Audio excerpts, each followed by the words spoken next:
Dr. Potter was operating on a patient. Patient is asleep. Someone knocks on the door and says that, hey, the insurance company for this patient is calling you. You need to pick up. After 2 or 3 more social media posts, we find out now that UnitedHealthcare is like, yo, you need to take it down immediately. She's saying, I ain't gonna be scared. I'm gonna keep posting. The insurance company has rejected the claim for this patient to be inpatient. For me, this whole thing reeks of bad judgment. The fact that she took the phone call, bad judgment. She didn't even make it so vague so that the patient didn't know that it was about him or her, to the point where her actions on social media potentially impacted the patient's ability to get covered for insurance, doubling down on it as if she's the hero in this whole thing. Folks, your exciting new medical career, it's just been hit with a serious illness or injury that stops you from earning a paycheck just when you need it most.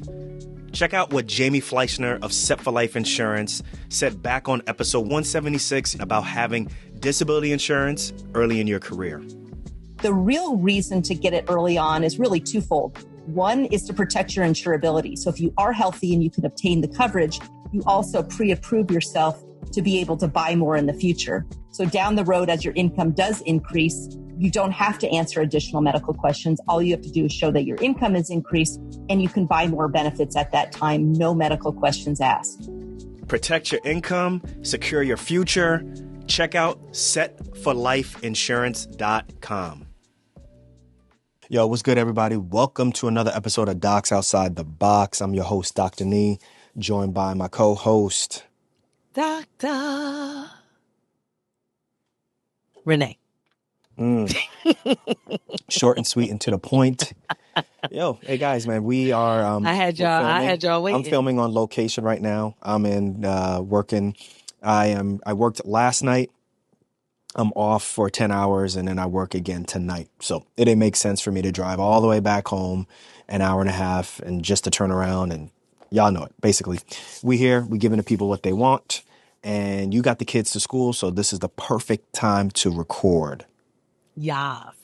Let's do this. So listen, we're going to talk about the Affordable Care Act, how it affects us as locums, and then we're going to jump into this UnitedHealthcare issue fiasco with that breast surgeon and what's been going on with social media. So anything you want to say before we jump into it? No, I gave you guys a little pause there to think about what I was going to do. Just kind of like, people were anticipating whether or not Kendrick Lamar was going to play or perform They're Not Like Us, and he did. But yeah, we talked about it on the live, but there's some people there's a bunch of people who not listening, or people who are listening right now who didn't see it live, but we covered that. And I thought that he wasn't going to talk about it. I thought he was just going to move on. For a couple of reasons. There's an interview where he's interviewing somebody. It's just like pre-Grammy, pre-Super Bowl type, promo talk and stuff. But he basically says, like, I'm in the now. I really want to focus on, what's going on with my new album and so forth. So I was like, oh, he's definitely not going to be doing that album. He's not going to be doing, Now the lawsuit is ongoing. So isn't the lawsuit now? Yeah, I guess so. But he did it. Yep. Just like I predicted. The broadcast was polarizing, to say the least. We should have taken bets on that. That's what we should have taken bets on. People taking bets on the Super Bowl. The real bets was Kendrick Lamar's performance. Yeah. So I would say his performance was like a B+. You went from an A- to a B+. You said an A- on the live. Yeah, I'm thinking about it now. It's like a B+. Because I went back and looked back at some of his other performances, like at the Grammys and so forth. I was like, oh, he could have done way better. But it looks like he's in a different mindset. Like now he's just like, look, I'm just putting out what I want to put out, and that's it. I do have to say that I heard commentary from Bomani Jones, and he talked about the performance, and he did say something that was really interesting. He said that Beyonce would have been better for the Super Bowl. Kendrick Lamar would have been better for that halftime show that Beyonce did back in Christmas. Basically what he's saying is that her performance was very grandiose, very pleasing. Everybody would be happy with it. It should have been for the Super Bowl. His would be more for like a regular season game and so forth. But either way, whatever happened, happened. I enjoyed the show. I know a lot of people didn't enjoy the show. I really liked it. I was thoroughly entertained and what did you like? More than entertained. Well, one, I love the fact that he performed the song he wanted to perform. Mm-hmm. I think there's something, to be said about, just doing what you want to do, and not necessarily being stifled or silenced by anyone. I think that there's a level of risk to that, and I think he was willing to take that risk. And I like the theme, just the whole, America then and America now kind of theme. We talked about like with Samuel L. Jackson, and I kind of went back and watched some things also. But I've watched people's takes on it. And there was so much packed in that performance that you had to go back to get all the messages. You really had to go back to get all the messages, and just to see, other people's interpretations of things, my own interpretation of things. I just thought it was very, I thought it was very raw and very real. And for me, I like that. I like people who just tell it like it is, and are basically unapologetic. These are my thoughts. Everybody's not going to like it, but I'm going to tell it like it is, the way that I see it. And if you don't like it, well, maybe you're part of the problem. Yeah, I think we should just leave it at that. I felt the same way too. It's really hard for a rapper to carry an entire Super Bowl show. It hasn't been done before.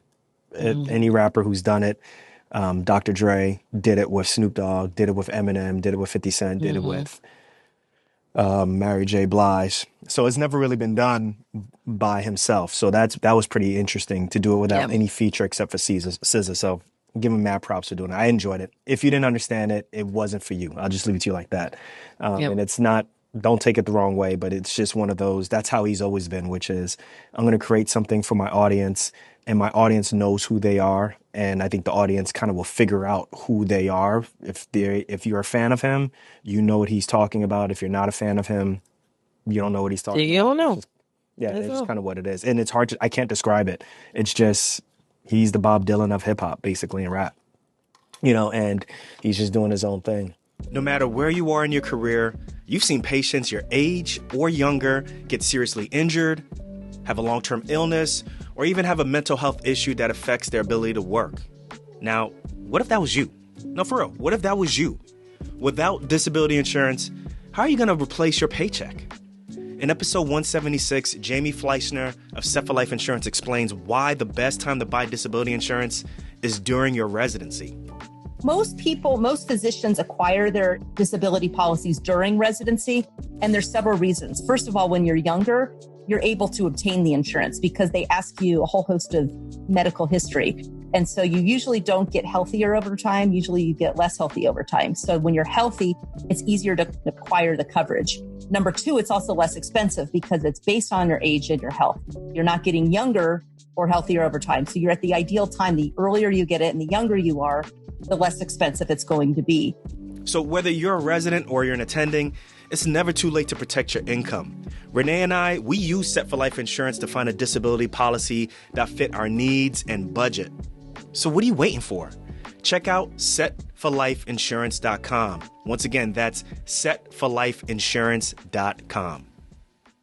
Speaking of us doing their own thing, let's jump into this Affordable Care Act and why we want to talk about it now. So the Affordable Care Act, Obamacare, basically it is the provision that allows me and Renee, people who want to start their own business, people who are working on their own, to purchase healthcare on the market, quote unquote. So you go to a website for your state and you, in essence, buy healthcare through the website. And this healthcare will cover you, cover your spouse, cover your kids if you have any, or any other dependents. And then you pay a monthly fee for that. As independent contractors, this is the cost of doing business.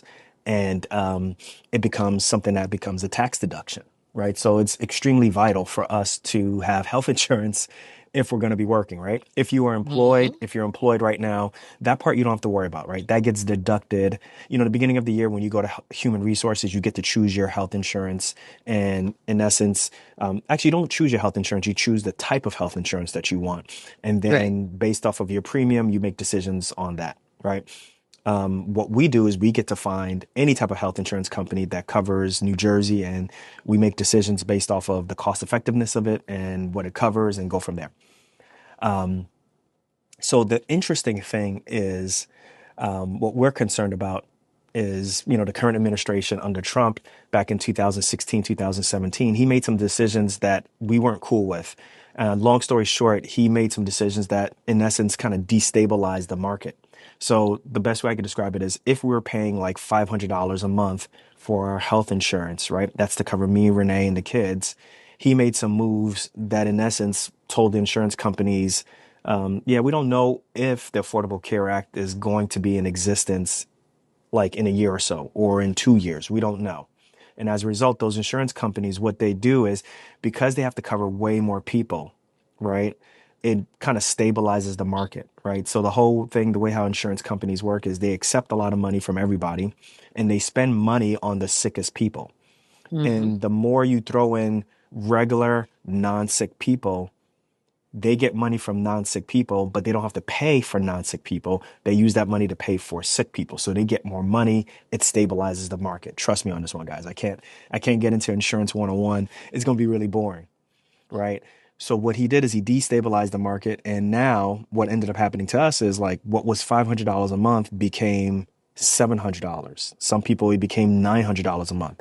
That's a big deal. Mm-hmm. That's a really big deal, particularly if your rates as a locum tenens doc, if you're charging whatever it is per month, you know, incorporates that doesn't really incorporate that. Mm-hmm. And I'm a little nervous about that. I'm a little nervous that, he's not the biggest fan. His administration is not the biggest fan of the Affordable Care Act and what that does. Is that going to drive premiums up? And will it make it untenable for us to stay as independent contractors? Yeah, that's a huge problem. And to say the least, The that's a price huce problem. yesterday, how's it go? The price, The price today is not the price yesterday. no, the price today, the price yesterday was not the price today. I think that's what it, Either way, the price of one was not the price of the other. yeah. So the price is different either way you slice it. But the reality is, right, this certainly would affect us as locum tenens, but not just locum tenens. I mean, this affects, Any small business owner. any entrepreneur. Yeah, anybody who's an entrepreneur, right? Like, I mean, I think that I think that it would talk about destabilizing the market, right? It really would have a huge impact on how people remain entrepreneurs, if they remain entrepreneurs. Like, what does that mean? Right? Because essentially, as locum tenens, we are entrepreneurs, but so are so many other people, so what does that mean? Yeah. Yeah, because now you're talking about possibly increasing the cost of working as an independent contractor. Yeah. Right? So now like if are paying like we don't pay our medical malpractice through like our medical malpractice is covered by the hospitals, right? So that's a Mm-hmm. big cost that we don't have to pay. But now Right. it's like, okay, we go from paying, 12K or, 14K a year to like maybe 20K a year. Mm-hmm. That could really change the mathematics of how Oh we yeah. bill to a hospital, what our rates are. Right. How often do we have to do locums? Do you have to take Right. on a part-time job as a per diem doc and stuff? Like we see a lot Mm-hmm. of, for people who are listening, like what we mean is like there are a lot of docs right now. Let's say, for example, their partner has a regular job, which means they have regular insurance. A lot of times, the doc will just go and do locums, not worry about health insurance, and just, bring in a significant amount of money, not have to pay any premiums, knowing that their partner already has health insurance. So it's just Mm-hmm. something to think about. It's just something to think about. That's one thing where it's like, man, politics can really affect, like, this is how politics affects us micro, Yeah. part of me that's a Well, little nervous about macro that. at this point, Yeah. right? Macro at this point. It I don't know. I think, man, I think this is going to be something really that doctors need to be following very closely because, the more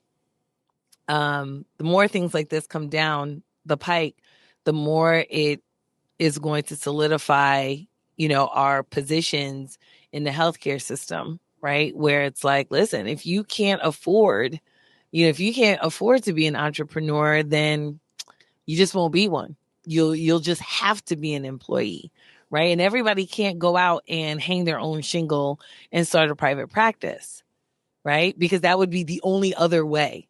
Okay, that would be the only other way is to establish yourself as a practice, and even if you did that, hopefully you'd be bringing on multiple providers because even being a solo practitioner, I mean, at that point, you're still in essence almost like like a locums doc, right? It's just you essentially generating all of the income for your company.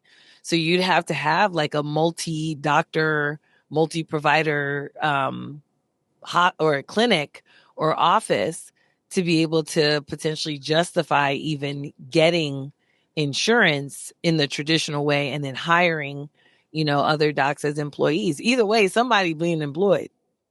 Either way. But I think that the other part of it is, right, like you said, this is going to impact potentially how much are we going to charge hospitals, Yeah, right? How much it are we going affects to that. charge hospitals, right? Like if we charge hospitals what they deem, well, now it's just way too much, then, how many locums assignments are we talking about here that are going to be available to people? Will that Well, decrease the number of locums assignments? Or will doctors just cave and be like, well, I'll just go without insurance. But I mean, I can't see that either. the other thing too is, hey, just because you're employed, like, doesn't mean you're like that affect like, insurance is not just, it's going to affect people who have to pay their own premiums on their own the most, Mm-hmm. but it also affects the hospitals or the employers who pay for health insurance also. Like the premiums are going to go up. Go up. So Yeah. the cost that the business is going to pay to take care of premiums, Yes. it's going to go up for them. Gonna go up. And then Yes. that cost from for an employee, Right. right, to pay is going to go up also. So everybody's insurance is going to go up. Yeah, but But I agree with you. the advantage that hospitals have, right? And this is why I said, if you went and hung up your own shingle, you should better hope that it's going to be a multi-provider practice, is because we know about the discount, right? Like you're not going to be paying, right? You and me paying individual in premiums isn't the same as me having 50 employees under my belt and having to pay premiums for them. Yeah, I mean it might increase, but you know the collective bargaining, if you will, right? If you have, multiple people or you're buying multiple premiums, you're likely to get a discount, No, that you well, otherwise would not get. but that's what I'm saying. Like, I think that if you are a sole doc, if you're a sole business owner and you're buying your own health insurance, it's going to Mhm. hurt you more. Yeah. If you are Yeah. if you're having 50 employees or more, it's going to hurt you, but it's not going to hurt you as much as that individual, right? Because there's going to be Right. some group discounts. But Mhm. don't forget, like, when you have employer or when you have employees, you still got to pay. You still got to pay a portion of Mhm. their premium, right? Right. So for a business that has to pay more for the people who work for them, like, it still hurts, you know? Yeah. So that's the part where I'm like, I don't know how this is gonna work, but we'll see. I mean, because I'll be really honest with you, like, whether or not you agree with just there's a lot of stuff that is uncertain right now. There's a lot of stuff that I'm uneasy about. I didn't vote for the dude, so I'll just be honest with you. Like, I kind of was How many expecting days this, but has it been now? we're in February now. It's just like, sheesh, man. Like, It so hasn't that's one even been thing. a month. It Yeah, hasn't man. been a month yet. Yeah, yeah. But I want people to listen, wrap their heads around that. if you're listening right now and you thinking, okay, maybe I shouldn't go into locums, I don't do that. I'm not saying that.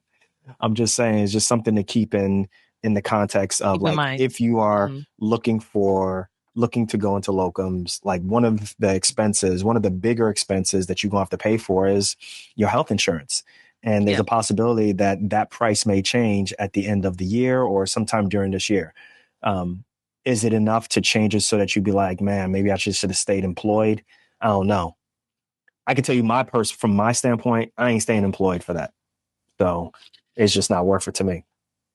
So I wonder what the insurance companies, think about this, right? Because I mean, I guess their thought process might be, well, if people can't get health insurance on the marketplace on their own, they're just going to go out and get a job and we'll capture them that way anyway, because their employer is going to end up paying for it.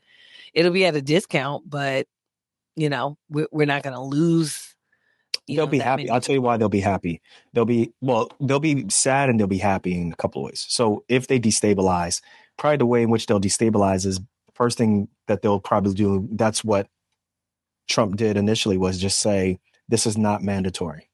Mm-hmm. Once you say it's not mandatory, then you get a whole bunch of people who are like, well, I'm not paying these premiums anymore. Those premiums were going into the coffers of the insurance company, right? Mm-hmm. So now you've taken away a revenue source from them. Mm-hmm. So if they do that again and make it worse, so now we're talking about there's less money to go around, but there's still people who you need to do payouts to. Mm-hmm. So the premiums are going to go up. The possibility of them saying maybe next they're not going to cover conditions. What's the name of that? Pre-existing conditions. That part is the scary part. Yeah, because that's the next thing too. Is like, like let's say you're diabetic and you're trying to find you're trying to go into mm-hmm. business for yourself. Well, now because pre-existing conditions are covered, you're like, hey, like whether I work employed or I get my own job, the insurance mm-hmm. premium should be in essence the same. But now it's like, well, if you are diabetic or if you have a mental health issue or if you had some issue with pregnancy mm-hmm. or whatever it may be, they could possibly really jack your rates up. Yeah. Right? Because you are someone who has a propensity to use this system more. Mm-hmm. So, I mean, look, you know how I feel about insurance. That stuff is a Ponzi scheme. It's a legalized Ponzi scheme, but we just got to play into it. Tell that to patients. Tell that to patients, because patients really be thinking like doctors be in cahoots with insurance companies. And I'm like, if you only knew how much insurance gets in the freaking way, like, but we'd afford facing look like we're the representatives of that, right? Like, even though we don't work with insurance companies, like we are it's like when you get mad at a customer service rep and they're just saying, well, sir or ma'am, I'm just letting you know what the policies are. And then you take it on the customer service. You take it on the customer service person. And he's like, look, man, I'm just listening. I'm just saying what they told me to say. I'm just reading off this paper. Yeah. You know what I'm saying? I'm like, patients really be like, oh, they trying to get more money for the hospital. I'm like, what do I care if the hospital makes more money? Like, it doesn't have anything to do with me. But the public doesn't know that.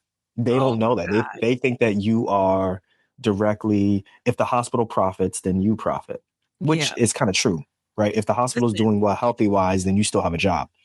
You still have a job. But if you get paid with RVUs, there is some incentive there too.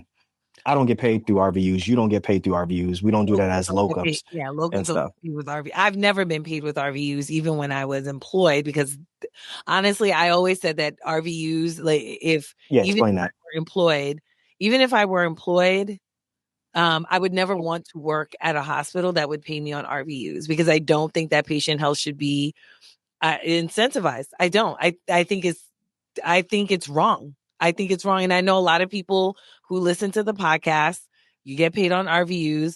This is no slight on you. But personally, I just don't think that someone's health should be tied to my salary so closely that depending on what I do or what I don't do with this patient, that I should or should not get paid a certain amount. Let me ask you a question. So, okay, what do you do about things that are like, in essence, cosmetic? I'm very interested. What are your thoughts on like cosmetic type things? Like, for example, someone wants to get a breast reduction. Someone wants to get like, wants to get like cosmetic, non-emergent, non-life-threatening type of things. Oh, you're talking about how should someone get paid for that? You're talking about fee for service. Correct. What are your thoughts on it? No, actually, so RVUs, I feel are very different. It's very different from fee for service, right? I think that's actually very different. When you're doing fee for service, right? Well, let's go back to RVUs.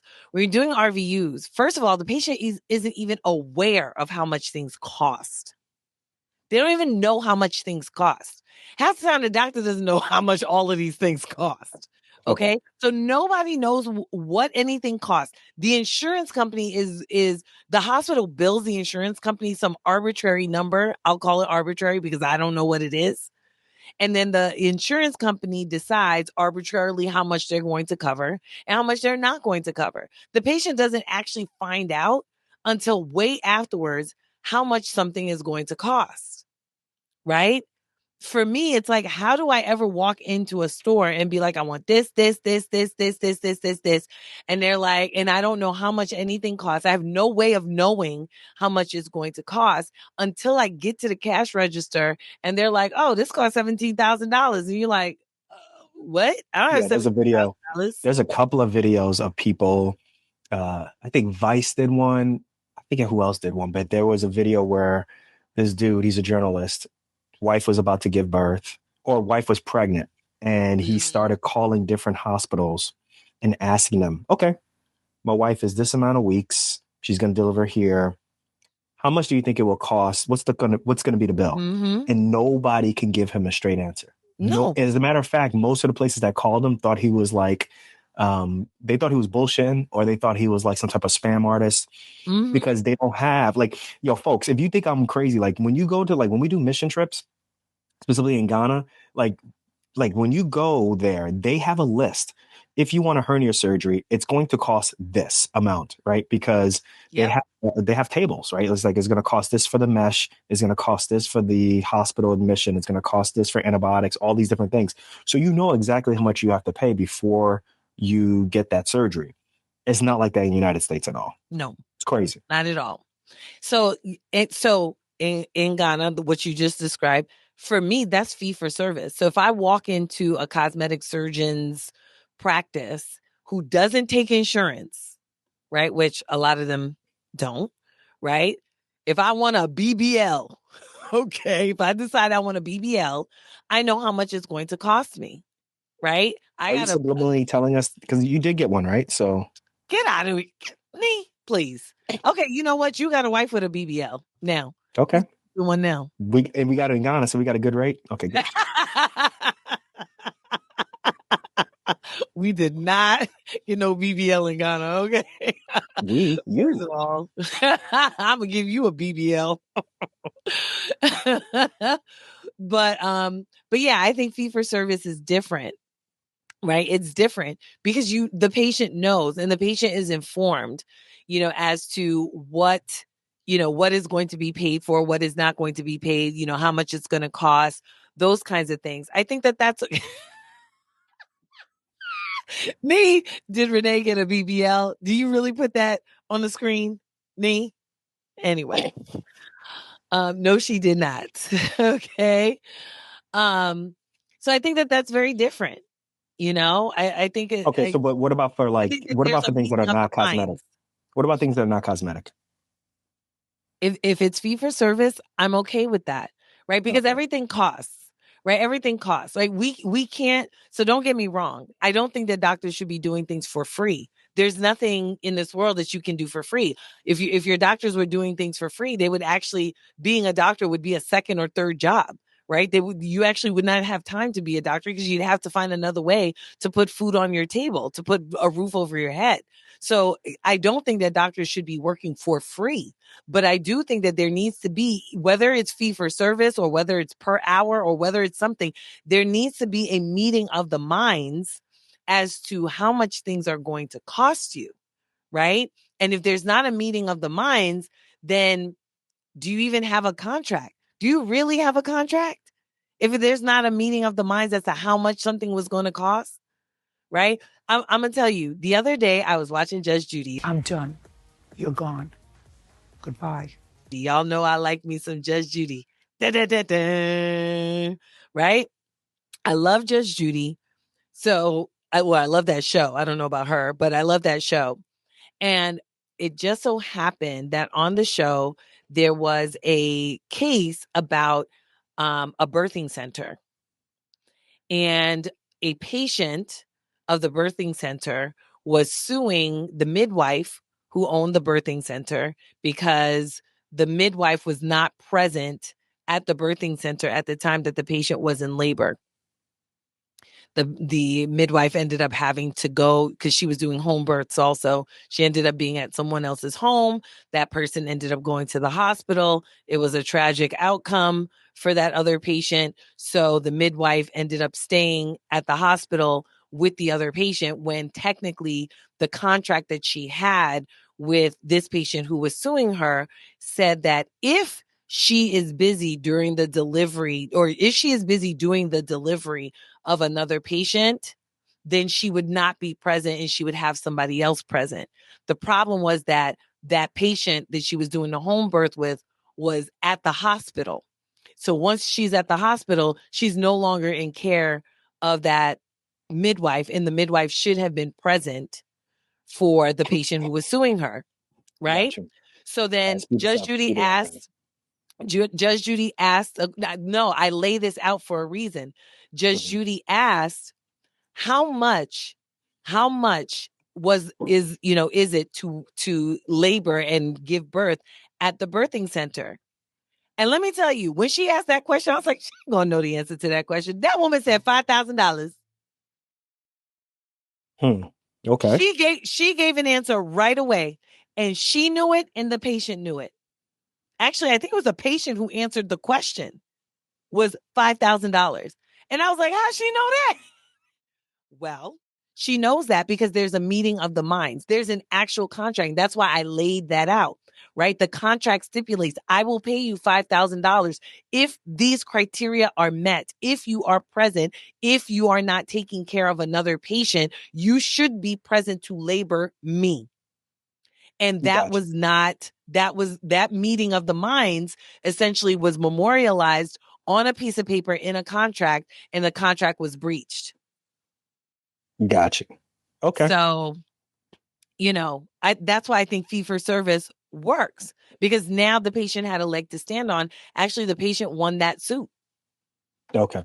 All right, guys. So let's transition into this discussion on UnitedHealthcare. We're talking about Dr. Elisabeth with an S Potter. So if you watch it on YouTube, you can see the side screen right here. This is her after her third post about this. But basically, if you guys have been following, in essence, Dr. Potter was operating on a patient. She got a call from an administrator, or someone came to the operating room. She was going to operate on a patient. I think it was some type of either elective procedure, but more than likely it was an elective procedure. Patient is asleep. Someone knocks on the door and says that, hey, the insurance company for this patient is calling you. You need to pick up.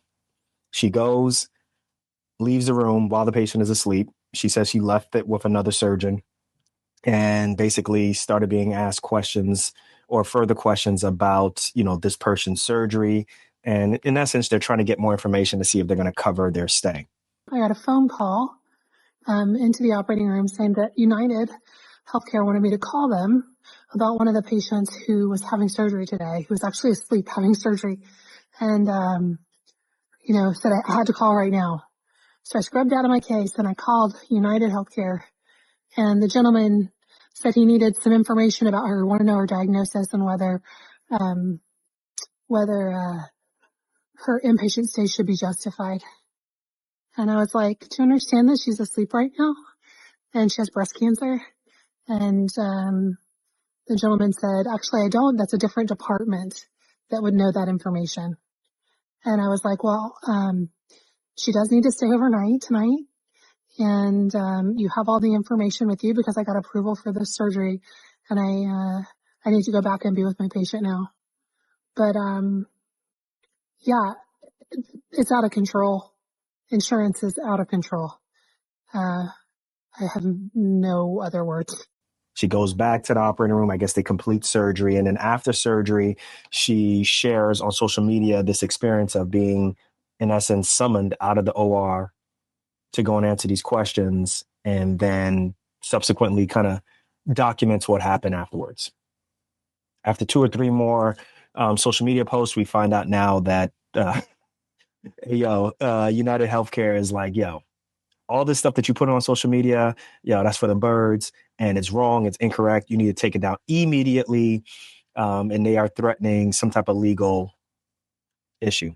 So she's saying, I ain't gonna be scared. I ain't scared. I'm gonna keep posting.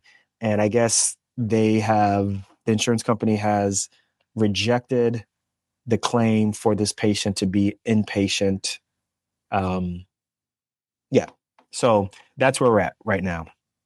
So I wanted to talk about this because, this is really interesting, right? Like there's this fight that doctors have with insurance companies, and then there's what patients and the public sees as like, we are in cahoots with the insurance companies, but they have no idea that a lot of times we're going against the insurance companies. So be toe to toe. What I'm interested in, there's a couple of things that I'm interested in this that are very interesting that I know you have some questions about. But some of the things that I have a question about is I'm trying to figure this out. Because there's something, guys, that's called inpatient status, and then there's something that's called observation status, right? So let's say, for example, I have somebody who was injured. They got a bunch of broken ribs. They need to come into the hospital. Usually the next day, I get a phone call from somebody in the hospital saying, hey, does this patient need to be inpatient status, or does this patient need to be observation status? And some of y'all may be like, well, this doesn't make sense. The patient is already inpatient. The patient is already in-house. No. What you guys need to understand is there are two types of statuses for patients when they're in the hospital. They're observation and they're inpatient. Inpatient usually incurs a higher fee, right? So the hospital will charge the insurance company a higher fee for that patient to be what's called inpatient. And then there's a lower fee if the patient is observation, right? So if someone comes in with rib fractures and maybe they just get pain medicine overnight, you may be thinking, oh, this is an inpatient. No, this is an observation, but they're still in the hospital. So, I'm trying to understand, was this really about someone because it looks like the patient needs to be kept overnight. And the question is this a fight about the patient being inpatient status, or is this a fight about the patient being observation status? That's one question that I have, right? I know you have some questions, but the other thing that I was concerned about is, so for me, once a patient is intubated, right, like there's like a mindset thing. It's almost like, it's like sports. It's like my mind locks in, right? And I can't see myself leaving an operating room to go and handle like a phone call like this, whether or not there's a surgeon there, because in my mind, there's no other emergency. There can't be an emergency with an insurance company. I can't see that happening. The patient is under anesthesia. This stuff is affecting the heart. Anesthesia affects the liver. The patient gets cold. There's a lot of different things. He's immobile. And I understand that the patient is, and I understand that there's another doctor in the OR. The question is who's the lead surgeon? If you leave the OR, does that surgeon start the case? So there's a lot of questions I got here. Dr. Renee, do you want to chime in? Because I know you had some questions yourself also. I don't have questions. I have comments. We listen and we judge. We can and we will. Because I was listening and I was judging. I'm sorry. Okay. But you don't leave the OR, okay, for an insurance call. Like that is not a reason to leave the OR. It's just not. I don't care how many other surgeons you got in there for an insurance call. Don't you think it's odd that somebody from administration came, knocked on their operating room and said, you need to come and answer this call? That's odd, isn't it? I don't know that the person said you need to. I know that the person informed her that the insurance company was on the phone, but I don't know that anybody said that you need to take this call right now, number one. Number two, she's a doctor, and at that point, yes, the buck stops with her. Like, I am not scrubbing out of my case to go and talk with an insurance company person. Like, are you kidding me? I got my patient on the table. Like, no. How did you even get this number? Like, do you ever get concerned? Okay, I've taken care of the ailment of the patient, but now because I didn't move forward with this call, I possibly am exposing this patient to significant amount of bills and so forth. She's not going to die from bills. Mm-hmm. She's not going to die from debt. That's not what's going to kill her. You leaving the OR, She under anesthesia longer than what she needs to be. You exposing And her to just all kinds of different medications that for a longer time than what she needs to be exposed to. Yeah. And folks, Like, just so you know, like she got pre-authorized already. So what that means is before the patient got put to sleep, there was a discussion with the insurance company, and the insurance company said, yes, move forward with surgery. They called for clarification on, I think there was an order that Dr. Potter put in that they thought you was could change incorrect. the So they wanted order to, later, but that's my right, thing is right. that we change Yeah. orders all the time. And guess what? Observation versus inpatient don't matter. It doesn't matter. The care that you give to this patient, that's why obs and inpatient is just a scam. Okay? Because the care that you give the patient in observation is the care that you're going to give the patient in inpatient status. Like, what's the difference? You ever see an observation patient be like, you know what? I'm not going to do that. I'm not going to examine the patient's belly today because they're observation. Oh, they're inpatient. Oh, let me bring out my stethoscope. Like So you have nobody's questions. doing that. You have questions about her. What do you call I it? don't have You have questions questions. about I'm her judgment. commenting. I On her don't have judgment. questions. Is I that don't have fair? questions. I don't have questions. I have But say with comments your about her chest. What are you judgment. saying? Say. Yes. She, Okay. for me, let me tell you something. When people I tell this to my pre-meds all the time. Okay.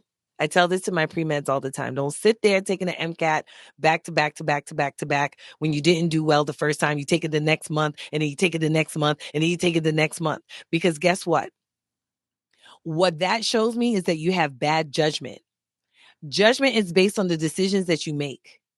And if you're making bad decisions, there is not a medical school in the world that can help you to not make bad decisions because that's always a judgment call. That's you taking stimulus from the outside world and deciding what to do with that information. And for me, this whole thing reeks of bad judgment. The fact that she went and took the phone call, bad judgment. The fact that she came to social media with a patient's like not fully identifiable information, but enough so that the patient knows, I know you talking about me. Okay. At the time that this thing was going on, and she didn't even make it so vague so that the patient didn't know that it was about him or her. Like, what are we I see what you're doing? saying. Okay, I see what you're saying. Right? So she didn't anonymize There it were very much. ways to Yeah, do this. Right. There yeah, were ways to yeah. do this so that you I'm got very your clear. message across. Come I on. rarely talk about patient care. Rarely, and if I And when do, you do, it's it is so vague. fiction. It's very fictionalized. I could be telling you that it's a something male when in essence it's probably a woman who like you'll never know. So I see what you're saying. Okay, so you got questions about her judgment. Go ahead. I don't have questions. I got comments. Stop saying questions. I ain't got no questions Okay. about her judgment. I got comments, right? Okay. To the point where her actions on social media potentially impacted the patient's ability to get covered for insurance. Like, what? Like, is that like, anyway, for me, it just doesn't make any sense. I question her judgment and the fact that she's coming full and she's doubling down on it as if she's the hero in this whole thing. I'm like, first of all, So do you think there's a we don't case that need it's to know that you're the hero. wrong messenger, right message? Because there is an issue. I So, mean, let's be honest. so There there is an is an issue with the issue. system. The question is, Absolutely. how do you go about doing it, right? Absolutely. I think Okay. wrong messenger for sure. Right message, wrong messenger. Completely wrong execution. Like the execution of Okay. this thing is like, How would you do it? just How would Dr. so Rodney do it? so we have talked Dr. about patients. We have talked about our experiences with patients before on the show. Okay. And like you said, it's either fictionalized or it's so vague, you can't really tell at what point in time this was going on, right? The patient, even if the patient were to hear it, they may not even know if it was them. It's about Like, them. I had a Yeah. similar situation, but I don't know because she's been in practice so long. She's been in practice 15 years. So I can't really even tell if this is about me. Right. So for me, I'm just like, for you to put something out that's so specific and so public that the patient knows who you're talking about, the patient's family probably knows who you're talking about, and you're doing this in real time is very, very, I mean, it's giving, as the kids say, it's giving questionable judgment. Yeah. It's just, for me, it's wrong. It's I think wrong. it's a lesson. This is a lesson because, you have med students who probably will see this and, this new generation of students, residents, they're way more open than we are, right? Like me and you, we're like close to, we are Gen X. So we real conservative with what we put on social media. They're not. Like, this is what they do. They share content over everything. I do think there's a lesson here, because I think some people will say, well, yeah, it may not be perfect, but the message is right, and the ends justifying the means, right? And that's the part where I'm like, I don't know, right? Because if because something the changes, patient's getting shot in the foot too. well, did the patient get rejected because of this? I don't think so. I don't know. Well, I don't know. I don't know. I don't know. I mean, but you know, the fact that she's exposing this like this, you know, I mean, if she's able to double down, what makes her think that the insurance company isn't going to be like, listen, you one little woman, we're going to double down too. And now you're going to have to explain that to your patient, because people are petty. Well, they're being, I mean, they telling her, yo, you putting out all the information that you're putting out is false. So I found a letter and basically saying, yo, the information that you put out there is false. You need to take it down. My thoughts, And the I'm fact that conflicted about this. sorry, I'll say this about the information that she put out, or they're saying that it's false, is that the other thing is there is no way to even verify whether or not what she's saying is even true. Right? You've taken a fight. You've taken up a fight to the court of public opinion, but you can't even reveal all of the facts to even say whether or not this is true. So in a way, it's like, well, is she right? Did she get this right? Or is she making up stuff so she can look like the hero? Is the insurance company just being, you know, a bunch of jerks? Like what's going on? But there's no way for you to know. There's no way for you to know. Well, I just found a post. She has legal representation now, which means more than likely somebody's suing somebody. So this one is saying that she's being The represented hospital by. might be suing her.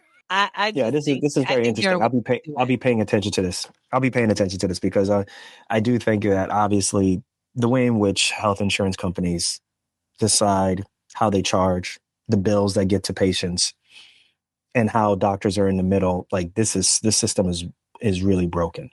I do think that doctors should be having the final say on what's going on, but I also understand that sometimes doctors they're not necessarily trained on the cost of everything. So the question is, should, should doctors be completely out of the decision making as to, what's the final, how the care is being handled for a patient? Right now we are, right?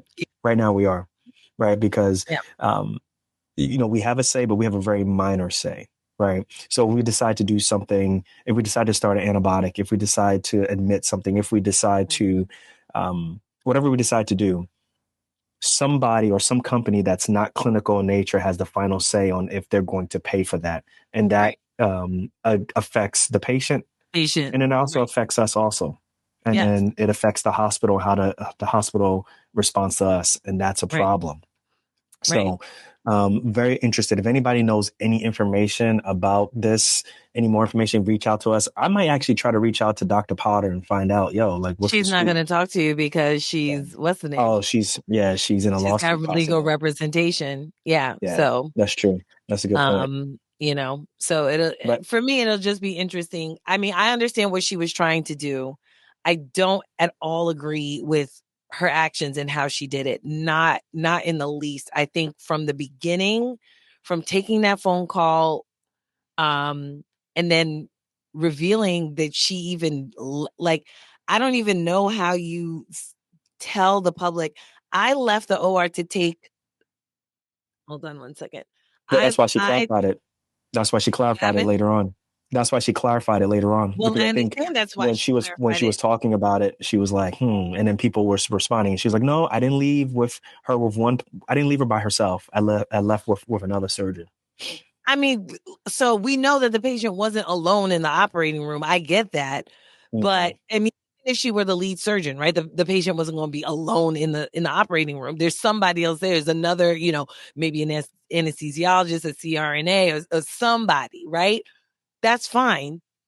But the fact that you would think that it's even okay to leave the operating room for something like a phone call that can be taken up after you leave the OR.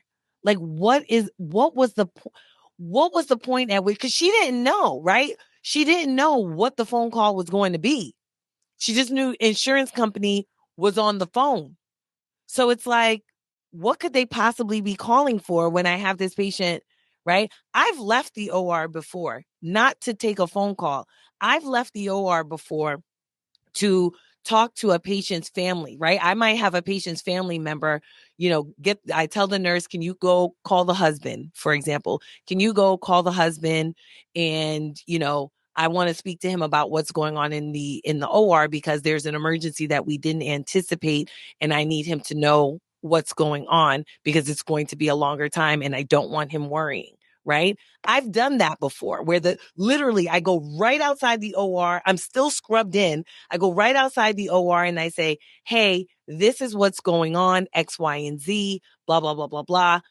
I'll get back to you. Go back into the room and continue operating, right? Like that has happened before, right? But you don't leave for a phone call that is so just arbitrary. Like, no. You ever had to leave to go to the bathroom? No. If I've had to go to the bathroom to go to the OR, who did this? That married couple. They did that. What if you have to pee and you're operating? You don't. Just hold it. I just take a break. You don't pee. Like you hold it. You hold it. So I've been operating for 12 years. For wusses. Peeing is for wusses. Peeing is for punk asses. Okay. So in 12 years, I have not had to go to the bathroom. Now, I have seen a surgeon do it, but this surgeon was at the end of their career. This surgeon had prostate issues. We were doing like a thyroid case. I was a resident at this time. And he's like, I got to go pee. Like, wait, what? He's like, yeah, I got to go pee. So he's like, yeah, hold it. Put a catheter in, yo. Put a catheter. Hell no, you don't pee. You don't pee when you go to the operating. Listen, I'm going to tell you something right now. When the BPH kicks in and I got to pee, and this is not an emergency. Catheterize yourself. I'm not catheterizing Jack. I'm going to take a pee break. Get a bucket. Okay. Get a bucket. All right, I'm just letting y'all know. It happens. Get a bucket. So, yeah. Don't. You don't. All right, y'all. All right, y'all. So listen, I'm very interested in what y'all got to say. I'm talking about you guys, the public listening to this show. So write us and let us know if you were like, do you agree? Like this is right message and right method? Is this the wrong messenger, right message? Like I'm very interested in what you guys got to say because this is something that I want to take a look at and see because I think I'm conflicted about this. I don't have an answer. Usually I'm pretty like I feel like the OR? Would you leave the OR? No, I don't leave the OR for any reason. No, I don't leave the OR for any of these things because like once the patient is asleep, my mind is ready, right? Like I'm ready to go, right? So like even in trauma, once, I'm going to the OR, I already call my backup and I say, hey, listen, I'm in the OR with someone. Even if a trauma alert gets called, right? My pager goes off. I'm like, I'm not coming downstairs because my backup is supposed to come in. So I'm like, for me, that's like the equivalent of, shooting your jumpers before you're getting ready to play ball or whatever it may be, a pilot doing whatever they need to do. I'm locked in and I'm ready to go. And I'm not coming out, particularly if it has something to do with like, it's not clinically related, like anything, paperwork, insurance, any of that stuff falls by the wayside. I'll take care of that even the next day. I'll take care of that the next day. Yeah. But I'll be honest with you, like I'll be honest, like the 99% of what I do is inpatient, emergent, non-elective type stuff. So I don't have to go through what you guys or even what Dr. Potter has to go through. So I'm just keeping it real. But even if it was, I'd just be like, yeah, I have to answer that another time. Like we moving forward. The flight has taken off. we are in takeoff. It's go time. It's go time. It's go time. And I just, I'll be very interested to follow this and see where it goes and to see how much more she's going to double down. My question for the audience is there ever a patient case that is worth putting your livelihood on the line for? Because that's essentially what she's doing, right? She's putting her livelihood on the line for this case. That's a good question. That is a Yeah. good question. Is there ever a case that's worth putting your livelihood on the line for? When Because you say livelihood, you mean your career on the line. yeah, your Just be career. clear. Your career on the line. Absolutely. Your career, right? Is there a case that is a career ending case for you that Is you're this a just career ending like, case for her? well, I don't think so. I'm just asking the question. I'm asking the question because herein lies the other issue, right? Is that no, she didn't give anything that was very specifically identifiable about this patient, right? She didn't say, the patient's name, age, whatever, phone number, where the patient lives, anything like that. But the question becomes, is the patient still identifiable based on what she has said, right? Is this That patient still, that's possible. I look at it. right? That's possible. Where I look at it is, as a physician, do you become toxic? All right. So Mm-hmm. is the juice worth the squeeze for the hospital? Is it worth having Yes. this person on staff? I don't know. Right. I'm not saying that I Right. have the answer to that, but I think that they thinking about this right now. And if you guys don't think they're not thinking about this, they're like, is it worth it to have you on staff? Is all of a sudden like you pushing this fight? We're going to get more patients who are like, yeah, I want to work with that doctor? Or is it going to be a situation where because of all these legal issues going on, you just toxic, we can't deal with you? And then when you try to find another job, are they going to think about the same They're thing? going So to, right. that's one thing that you got to think That's, about also. yeah. But And I think will it, that's a really good question of, like, what was it? Like, is it worth putting your career on the is it, line for this? I don't yeah, know. is it worth, is there a case, a social case, especially that is worth putting your career on the line for, right? Like, Yeah. Well, we got to end this, but let's leave it at that, right? End yeah, it at that because you got to bounce. I got to bounce, guys. Think about that last question. Forget all the questions that I had before. Write us and let you don't us have to know. forget all the questions.